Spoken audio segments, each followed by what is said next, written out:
Jai Bhim cinema వచ్చింది మధ్యలో.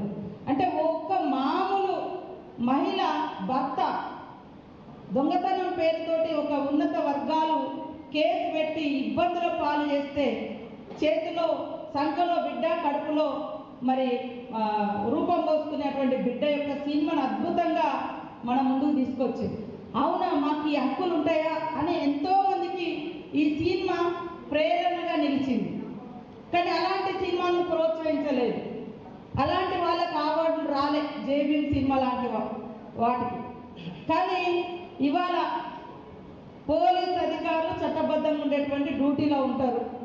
వాళ్ళని బట్టలు ఇప్పేసి ఒక స్మగ్లర్ పాత్రలో ఒక స్మగ్లర్ పాత్రలో ఉండేటువంటి ఒక స్మగ్లింగ్ చేసేటువంటి హీరోలు పోలీస్ అధికారులను పోలీస్ స్టేషన్లలో బయట బట్టలు ఇప్పేసి నిలబెట్టి యథేచ్ఛగా స్మగ్లింగ్ చేసేటువంటి సినిమాలకు మాత్రం కేంద్రం నుంచి అవార్డులు